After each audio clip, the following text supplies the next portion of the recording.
Assalamualaikum warahmatullahi wabarakatuh. Bismillahirrahmanirrahim.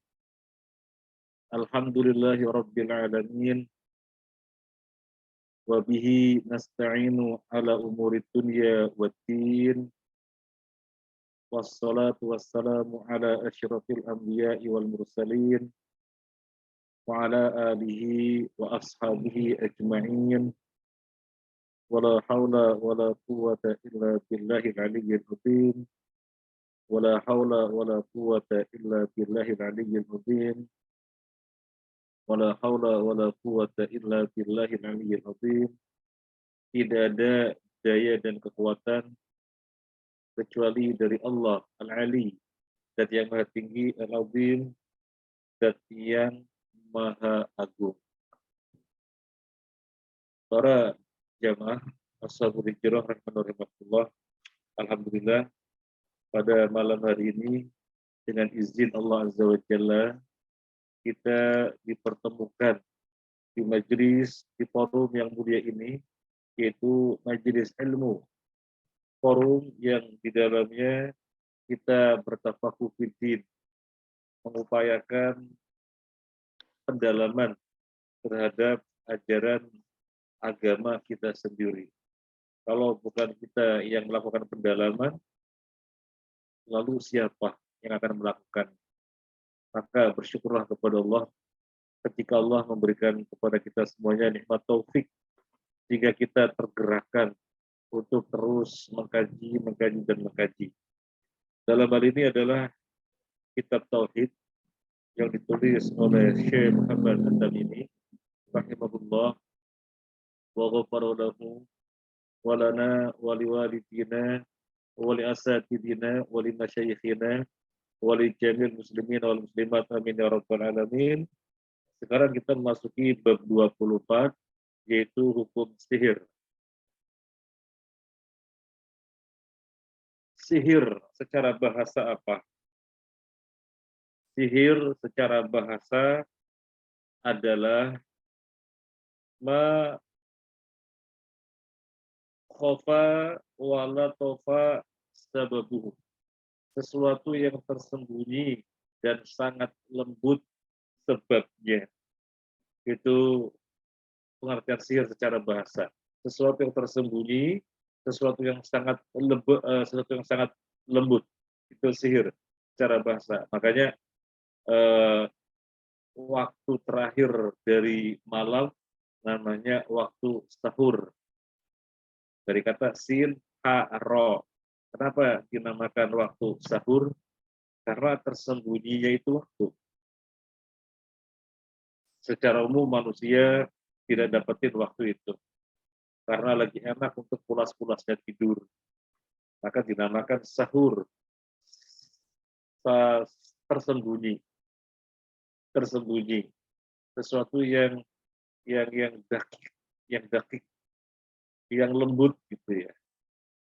Termasuk makannya dinamakan makan sahur, karena makan di waktu tersebut, makan yang tersembunyi, tidak tampak secara umum sebagaimana makan siang, makan malam, makan pagi, tapi itu makan yang tersembunyi, maka dinamakan sahur.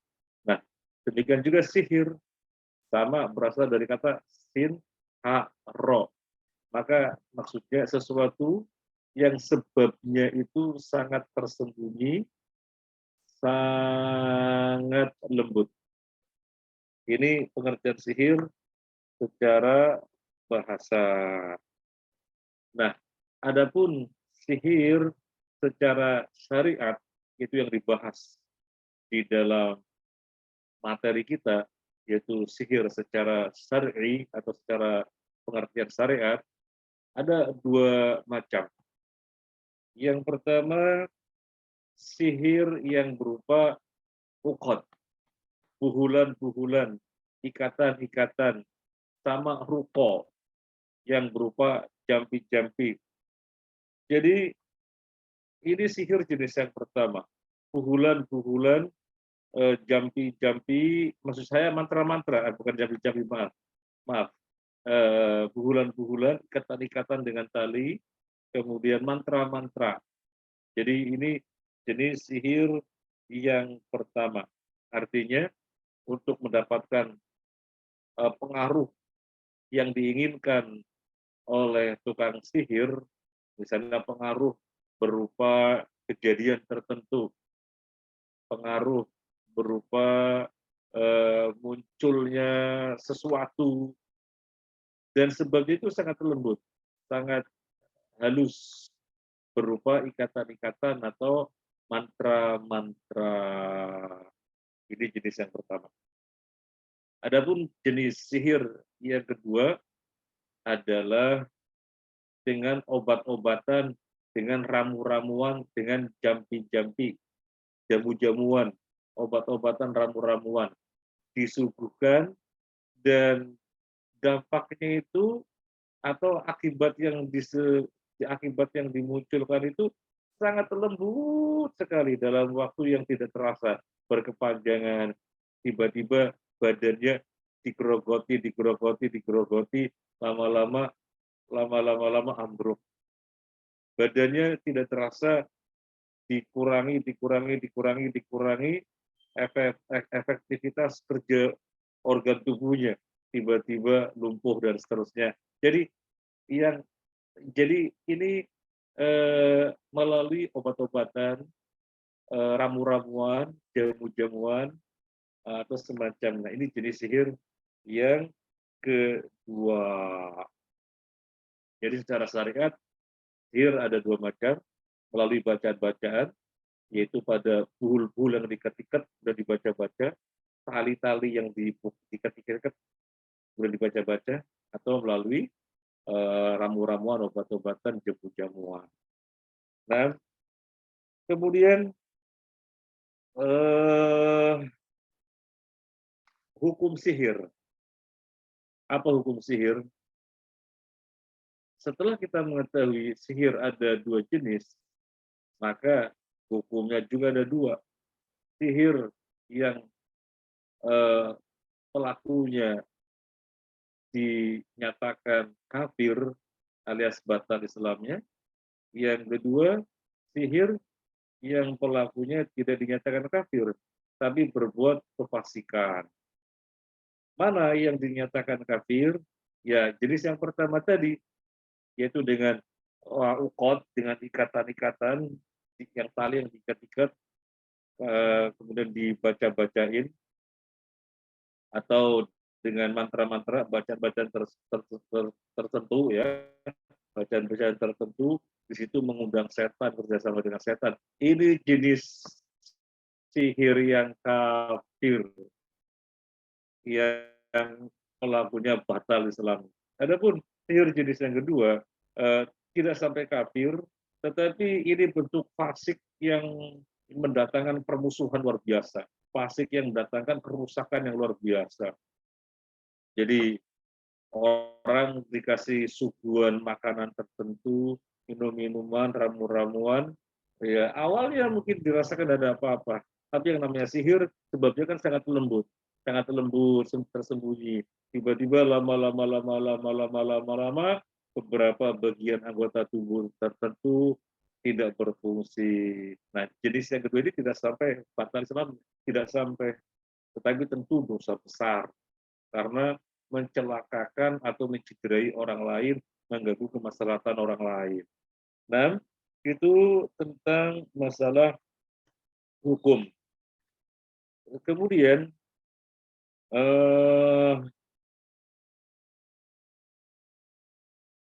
kalau kita pernah membaca hukum sihir, ulama terjadi perbedaan pendapat. Kita misalnya pernah baca buku hukum sihir, ulama terjadi perbedaan pendapat, maka kita sudah bisa terbayang kenapa para ulama menghukumi sihir secara tidak kompak atau tidak ijma, tetapi terjadi perbedaan pendapat. Satunya mengatakan tukang sihir kafir, yang satunya lagi mengatakan tukang sihir tidak sampai pada kafir. Maka jawabannya jelas. Jadi dua-duanya bisa diambil, kafir dan belum sampai pada kekufuran. Yang kafir yang mana? Yang jenis pertama tadi. yang pakai buhul-buhul, ikatan-ikatan, mantra-mantra, membaca tertentu untuk menghambakan diri kepada setan. Akhirnya kerjasama dengan setan. Ini kafir. Tapi kalau melemahkan orang lain, merugikan orang lain, menjatuhkan orang lain melalui jamu-jamu, ramuan-ramuan, obat-obatan, yaitu tentunya tidak sampai pada kafir, tidak sampai pada kafir. Tetapi dia berbuat dosa besar, kefasikan yang bisa menjadikan satu dengan yang lainnya bermusuhan. Nah, kemudian para jamaah ashabul hijrah rahimani wa rahimakumullah, kita mulai dari yang sudah ditampilkan di slide oleh Ustaz Muhammad Ramdhani. Kita mulai Al-Baqarah 102. Al-Baqarah 102. A'udzu billahi minasyaitonir rajim. Walaqad 'alimu laman ishtarahu ma lahu fil akhirati min khalaq. Silakan. Demi sungguh mereka telah meyakini bahwa barang siapa yang menukarnya kitab Allah dengan sihir itu, tiadalah baginya keuntungan di akhirat. Barakallahu fiik. Walaqad 'alimu, dan sungguh mereka telah meyakini, laman ishtarahu, barang siapa yang menukar sihir, barang siapa yang mendapatkan sihir dengan kitabullah, jadi menukar sihir dengan kitabullahnya dibuang diganti sihir, maka orang semacam ini malahu fil akhirati min khalaq, tidaklah ada keuntungan di akhirat sama sekali. Jadi tukang sihir, mereka yang membuang kitabullah diganti dengan sihir-sihir yang diajarkan oleh setan, orang semacam ini, tukang sihir yang semacam ini tidak mendapatkan keuntungan apa-apa di akhirat. Coba kita lihat redaksinya, malahu fil akhirati min khalaq. Malahu fil akhirati min khalaq. Dan tidaklah baginya keuntungan di akhirat. Apa pengertian yang bisa kita pahami? Tidaklah ada baginya, tidak ada baginya keuntungan di akhirat. Ini menunjukkan seluruh amalan baiknya berguguran. Ini menunjukkan seluruh amal baiknya berguguran. Gara-gara apa? Gara-gara berinteraksi dengan sihir-sihir, menjadikan amalan-amalan baiknya berguguran. Rugi sekali. Dan kemudian yang di bawahnya, surat An-Nisa ayat 51. Surat An-Nisa 51. Kita bacakan ayatnya, nanti dibantu Ustaz Ramdhani membacakan terjemahnya. Yu'minuna bil jibti wa taghut. Mereka percaya kepada jibti dan tauhid. Mereka percaya kepada jibt dan tauhid. Mereka percaya kepada jibt dan tauhid. Apa sahabat Umar bin Khattab mentafsirkan jibt? Apa yang dimaksud dengan tauhid? Umar bin Khattab menjelaskan jibt adalah sihir, sedangkan tauhid adalah setan. Jibt adalah sihir dan tauhid adalah setan. Tafsir oleh Umar bin Khattab semacam ini namanya tafsir bil mithal. Penafsiran dengan memberikan contoh-contoh. Jadi tafsiran yang berupa contoh-contoh. Tafsiran yang berupa contoh-contoh. Nah, di sini disebut tauhid itu apa? Tauhid itu setan. Umar bin Khattab menjelaskan tauhid itu setan. Padahal tauhid pengertiannya apa? Ma tajawaza bihil abdu haddahu min ma'budin au matbu'in au muta'. Tauhid adalah sesuatu yang seorang hamba melampaui batas. Sesuatu yang seorang hamba melampaui batas. Pada apa? Pada perkara yang disembah, pada perkara yang ditaati, dan pada perkara yang diikuti. Melampaui batas. Yang disembah mestinya apa? Mestinya Allah saja. Tapi mereka menyembah perkara selain Allah. Jadilah perkara-perkara tersebut sebagai tandingan bagi Allah. Maka itu pengertian tauhid. Maka itu pengertian tauhid. Tetapi Umar bin Khattab menjelaskan tauhid itu setan. Berarti Umar bin Khattab mentafsirkan secara pemberian contoh. Tauhid bukan setan saja. Tauhid bukan setan saja, tapi apa saja yang seorang hamba melampaui batas dari sisi sesuatu yang disembah atau dari sisi sesuatu yang ditaati atau diikuti. Maka itu tauhid. Tentunya banyak sekali. Setan itu salah satunya. Sekali lagi, Umar bin Khattab di sini mentafsirkan secara contoh. Secara contoh. Dan kita bisa menjumpai di dalam Al-Quran yang para mufasir mentafsirkannya dengan contoh. Misalnya, ya kita sebut misalnya saja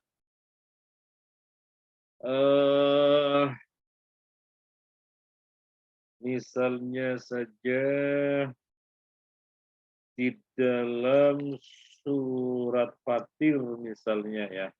Di dalam surat Fatir Allah Azza wa Jalla berfirman, "Tsumma awrasnal kitaba alladziina istafaina min ibadina, faminhum dzalimun li nafsihi, wa minhum muqtasid, wa minhum sabiqun bil khairati bismillah." Kata Allah, kemudian kami wariskan Al-Qur'an ini, kepada hamba-hamba yang kami pilih. Jadi Al-Quran diwariskan kepada hamba-hambanya Allah yang Allah pilih. Nah, di antara hamba-hamba tersebut, kata Allah, ada yang dolimun li nafsihi. Kalau diterjemahkan, berbuat dolim terhadap dirinya. Ada yang muktasid, ada yang pertengahan, ada yang wa minhum sabiqum bil khairati bismillah, ada yang berlomba-lomba. Ini para ulama banyak dari mereka yang mentafsirkannya dengan contoh. Misalnya, yang dimaksud mereka yang mendolimi diri sendiri adalah orang yang sholat ketika waktunya sudah habis. Kemudian yang disebut dengan muqtasid adalah orang yang sholat di akhir waktu. Kemudian yang disebut dengan bil khairati bismillah adalah orang yang sholat di awal waktu. Nah, ini tafsir secara contoh. Ada yang mentafsirkan ثم أورثنا الكتاب الذين اصطفينا من عبادنا. Kemudian kami wariskan Al-Quran ini kepada hamba yang kami pilih. Faminhum dzalimun li nafsih. Di antara mereka ada yang zalim terhadap dirinya. Kemudian di antara mereka ada yang muqtasid pertengahan. Wa minhum sabiqum bil khairati bismillah. Dan di antara mereka ada yang pertengahan. Nah, ada yang mentafsirkan tadi apa kalau tadi sudah kita sampaikan, yang pertama mendolimi diri sendiri, sholatnya sudah keluar waktunya. Yang muqtasid ketika sholat belum keluar waktunya, masih dalam waktunya meskipun mepet gitu ya. Kalau yang sabiqum bil khairati bismillah, dia itu orang yang sholatnya berlomba-lomba di awal waktu. Jadi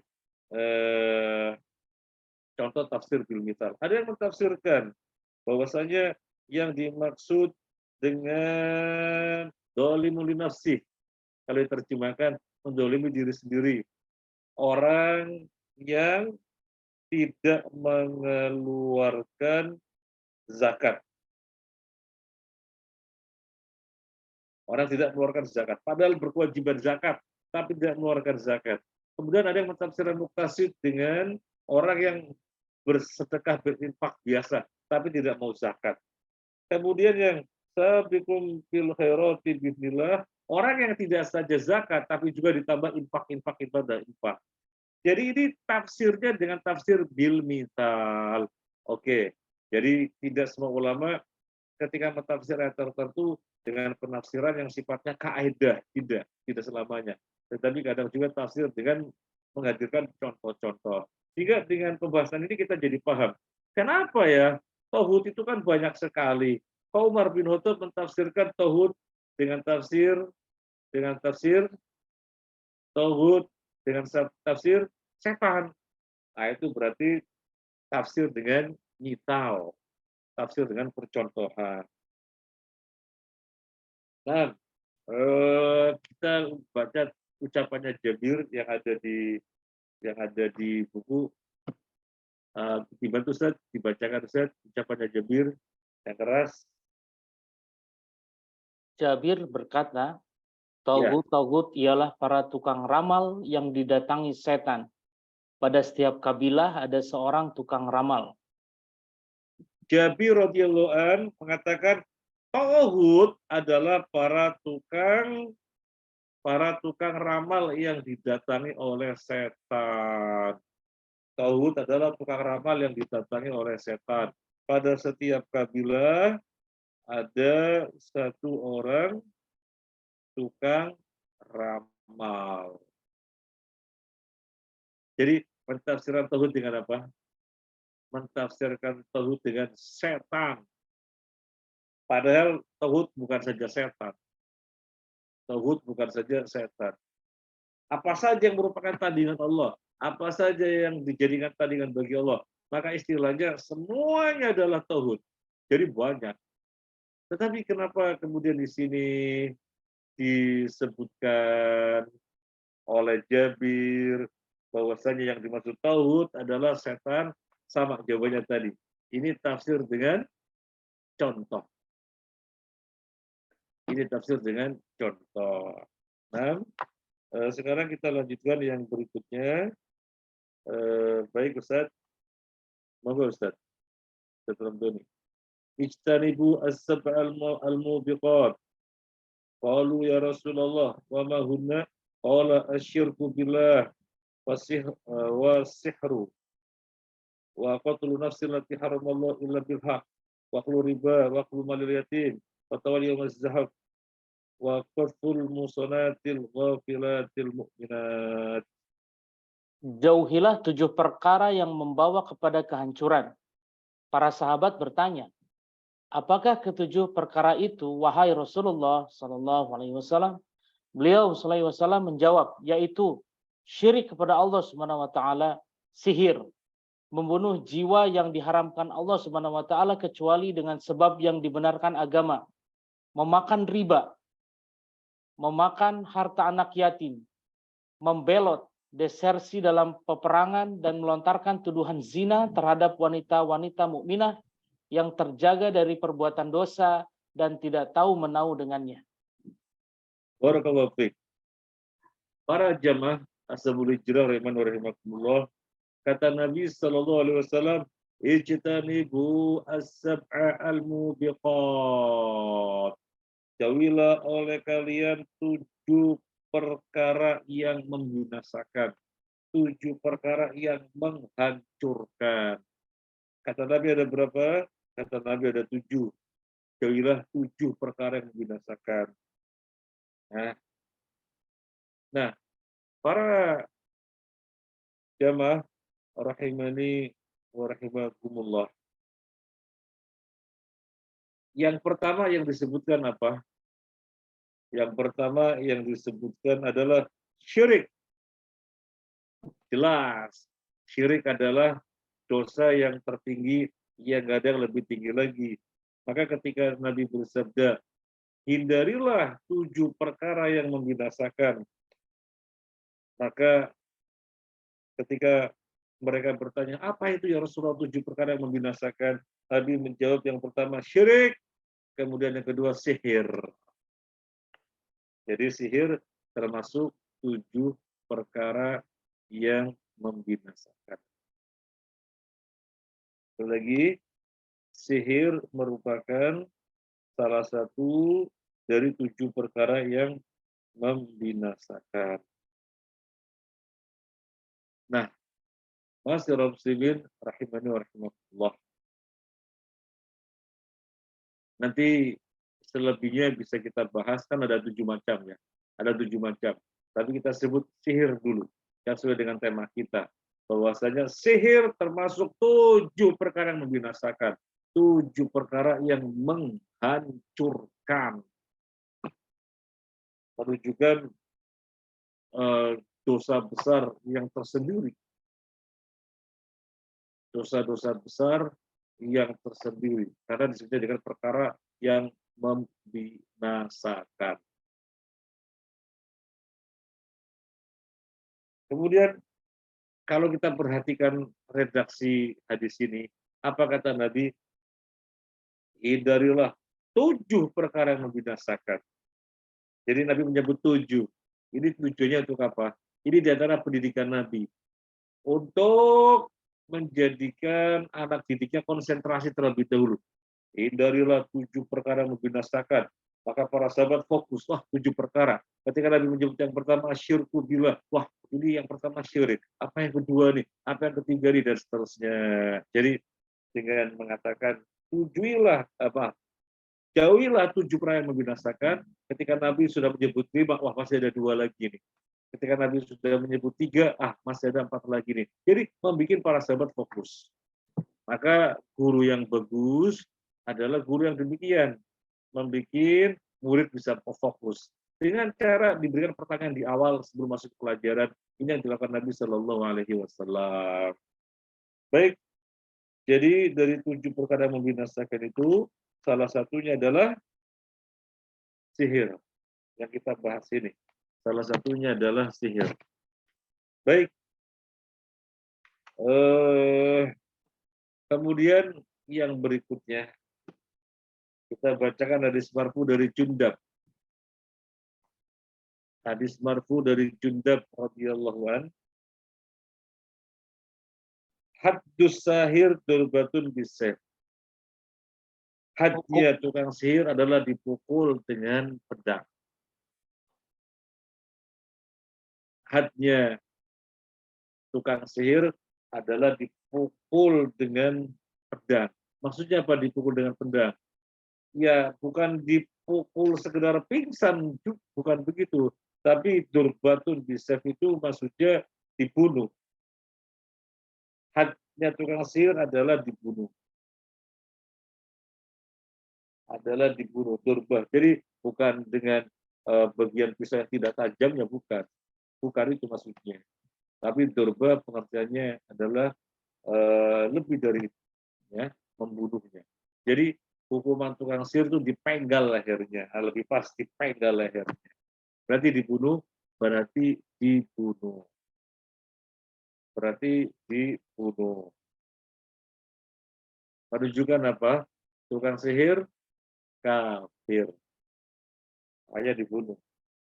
Menunjukkan tukang sihir kafir. Kemudian kita lebarkan pembahasan. Oh, di sini memakai had. Coba kita lihat tulisannya. Haddus sahir turbatun bisayf. Jadi Nabi bersabda dengan menggunakan haddun. Haddun, hukuman atau hukuman. Hudud, hudud. Hudud bagi orang tukang sihir, hukuman bagi orang sihir adalah dipenggal lehernya. Nah, ini bisa dipahami, ya, bisa dipahami oleh sebagian orang. Loh, kok tukang sihir dihad? Yang namanya hudud, had. Yang namanya hudud atau had, itu kan penebusan penebusan sesuatu kesalahan yang setelah itu bersih. Jadi misalnya seorang suami melakukan hubungan badan dengan istri di siang hari Ramadan, dikenain had, hudud. Hududnya apa? Hududnya diantaranya 2 bulan puasa berturut-turut. Berarti dengan puasa 2 bulan berturut-turut yang merupakan hadnya menghapus dosa yang dilakukannya. Jadi had itu kan lebih kepada makna menghapus dosa yang telah dilakukan ya. Makanya membayar had, membayar hudud. Jadi menghapus dosa yang telah dilakukannya. Loh, katanya kafir. Yang namanya kafir ya berarti dibunuh. Loh kok pakai kata-kata had? Kok pakai kata-kata had? Apa artinya had tadi? Had artinya apa? Hukuman. Dan hudud itu untuk menebus dosa seseorang. Maka ditebus.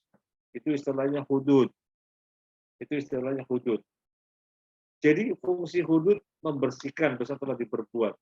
Loh, berarti tukang sihir bukan batal Islamnya toh. Tukang sihir bukan kafir toh. Baik, kita pahami. Untuk bisa menjawab pertanyaan ini, kita merujuk kepada awal yang tadi sudah kita bahas. Kita merujuk kepada awal yang tadi sudah kita bahas. Secara penjelasan syar'i, sihir ada berapa? Kan ada dua, yaitu sihir yang kafir, yang menggunakan mantra-mantra, yang menggunakan apa tadi, ukot, bulan-bulan. Itu kerjasama dengan setan. Kalau itu ya kafir. Kalau itu ya kafir. Loh, tetapi di sini memakainya had, hukuman. Hukuman itu kalau diterapkan menghilangkan dosanya. Katanya kafir. Oh, kita sudah tahu ada jenis sihir yang kedua, bahwasanya dia tidak sampai dinyatakan batal Islamnya. Tidak dinyatakan batal Islamnya. Karena tidak kerjasama dengan setan. Dia mempermainkan jampi-jampi, ramu-ramuan, sehingga dampaknya sangat lembut. Nah, sehingga dikenakan had. Kalau hadnya sudah dikeluarkan, hududnya sudah dikeluarkan, maka hilanglah dosanya. Jadi, untuk hadis yang jundab ini, yang berbunyi haddus sahir darbatun bisayf, kalau dipahami tidak dibunuh ya, tetapi diberikan had, meskipun hadnya ya dipukul dengan pedang gitu ya. Tapi pernyataan dikenakan had, seakan-akan ini bukan kafir, maka jawabannya adalah iya, bukan kafir dari sisi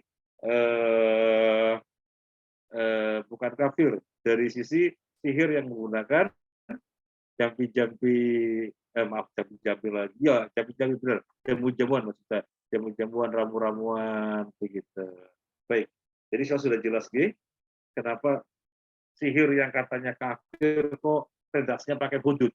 Jawabannya tadi, saya ulangi lagi, jawabannya adalah tadi, karena sihir ada dua, sihir yang tidak sampai kafir, sihir yang tidak sampai pada kafir. Nah, maka yang dimaksud dengan hadis ini adalah sihir yang tidak sampai pada kafir, dikenakan hudud.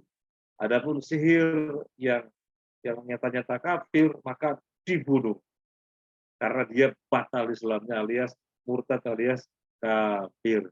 Nah, sahabat besar, yang berikutnya diriwayatkan baik, diriwayatkan dalam Sahih Al-Bukhari dari Bajalah bin Abda, ia berkata, kata Umar ibn Khattab, aniktulu kula sahir wa sahira, qala faqatalna salata sawahir. Silakan Ustaz. Umar bin Khattab radhiyallahu an telah menetapkan perintah, yaitu bunuhlah tukang sihir laki-laki maupun perempuan. Kata Bajalah selanjutnya, maka kami pun melaksanakan hukuman mati terhadap 3 tukang sihir perempuan. Nah, Ini Umar bin Khattab radhiyallahu an. Dia menetapkan perintah. Apa ketetapan perintah oleh Umar bin Khattab? Bunuh tukang sihir. Ya, laki-laki ataupun perempuan. Kemudian kami melaksanakan hukuman mati terhadap 3 tukang sihir perempuan.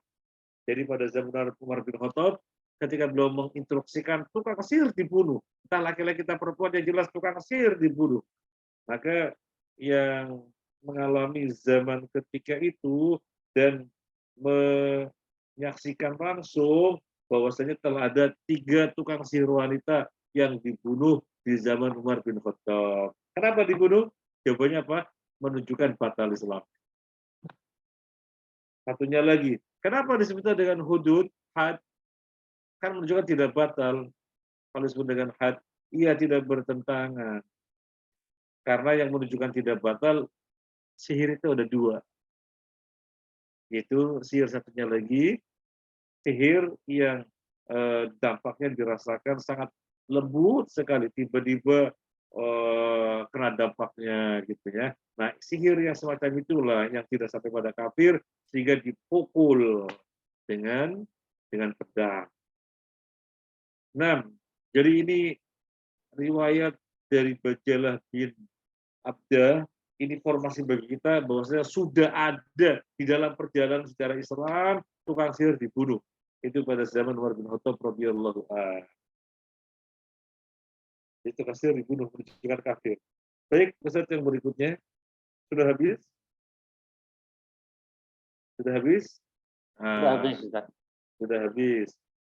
Kemudian kita sekarang kembali ke hadis Abu Hurairah. Karena tadi kita baru bahas 1 poin saja. Kembali kepada Abu Hurairah, hindarilah 7 perkara yang membinasakan. Nah ini. Hindarilah 7 perkara yang membinasakan. Dan para sahabat bertanya, apa saja itu ya Rasulullah? 7 perkara yang membinasakan. Nabi menjawab, asyirku billah. Syirik kepada Allah. Ini jelas. Ini jelas. Yang pertama syirik kepada Allah. Baik syirik kecil ataupun syirik besar. Karena syirik kecil nggak boleh diremehkan. Kalau dia berbuat syirik kecil, lama-lama jadi besar. Kemudian yang berikutnya apa? Wa qatlun nafsi allati haramul illa bilhaq. Membunuh jiwa yang diharamkan oleh Allah. Seseorang tidak termasuk jiwa yang mesti dibunuh, tetapi kemudian orang saking semangatnya kemudian membunuhnya. Itu namanya membunuh tidak hak. Apakah ada membunuh hak? Ada. Kisos itu kan membunuh secara hak. Membunuh tapi hak. Membunuh tapi hak. Dan membunuh yang tidak hak, masuknya as-sabu al-mubiqat. 7 perkara yang membinasakan. Kemudian yang berikutnya aklu riba, makan riba. Makan riba. Yang berikutnya aklu malil yatim, makan harta anak yatim. Maksudnya bagaimana? Maksudnya adalah anak yatim, dia ditinggal oleh walinya tentunya ya, tinggal orang tuanya.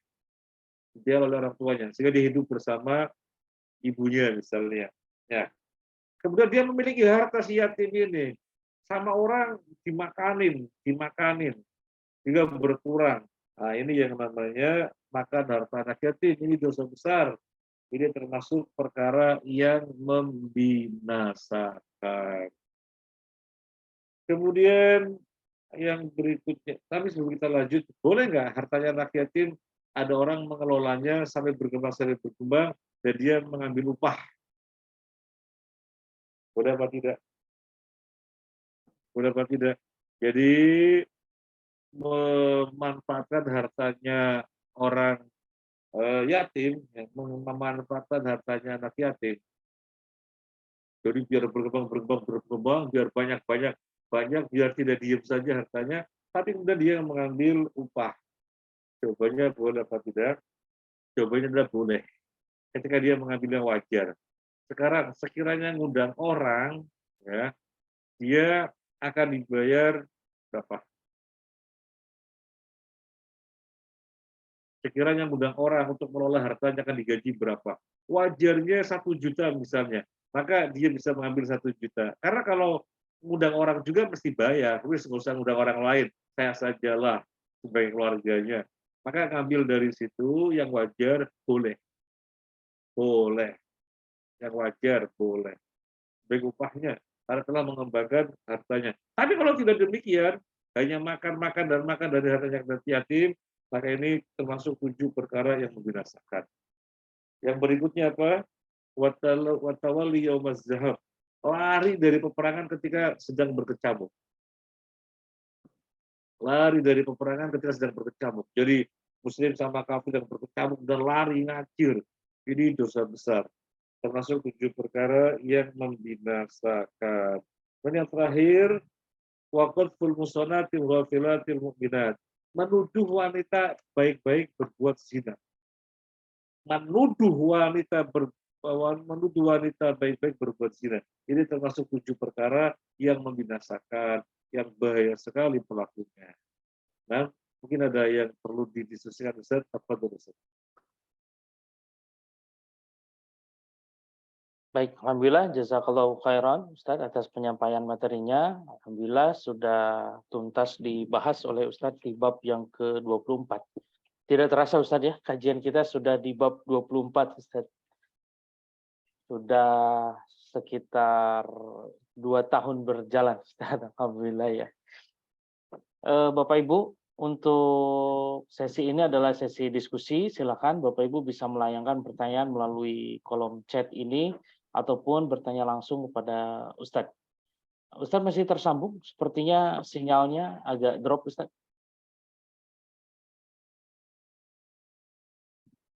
Ustadz masih bisa bergabung?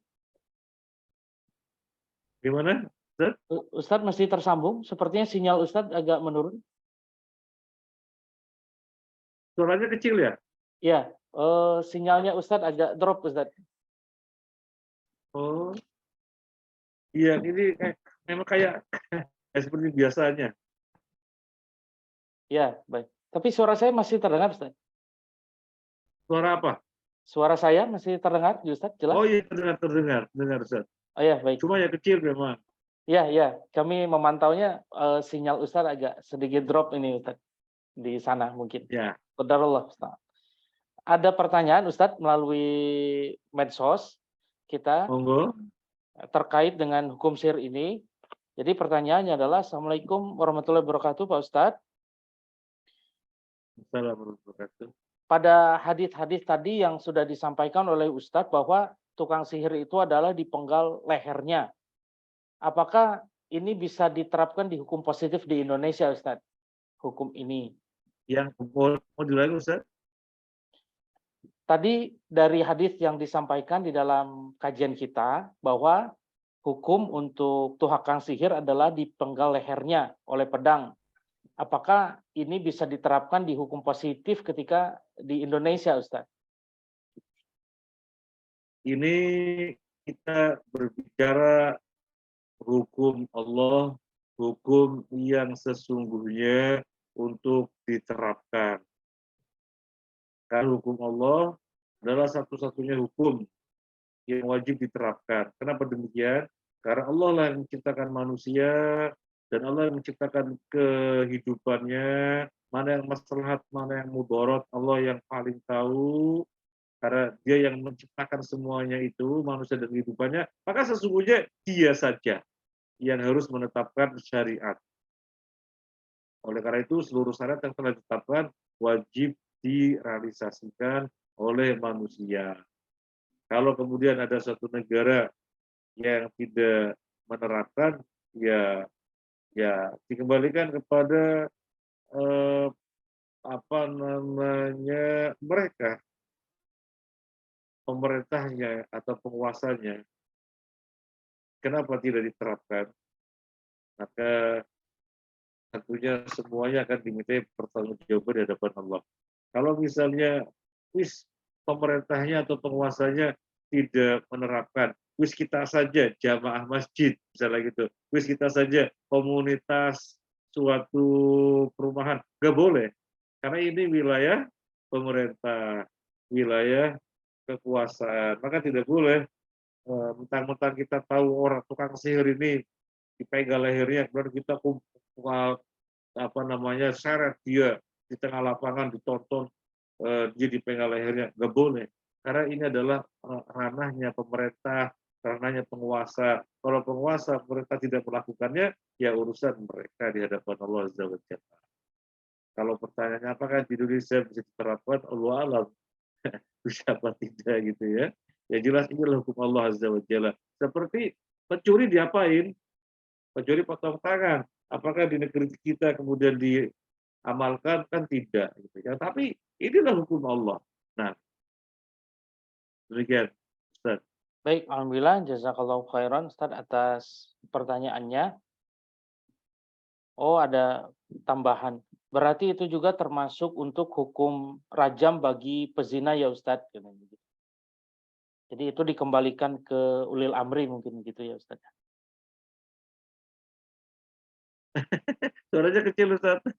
Kecil Ustadz ya? Ya, Iya. qadarullah mungkin sinyal Ustadz ini agak drop Ustadz. Masya Allah. Jadi gimana? Pertanyaan, Rajam, tadi rajam gimana Ustaz? jadi ada pertanyaan lanjutan dari beliau.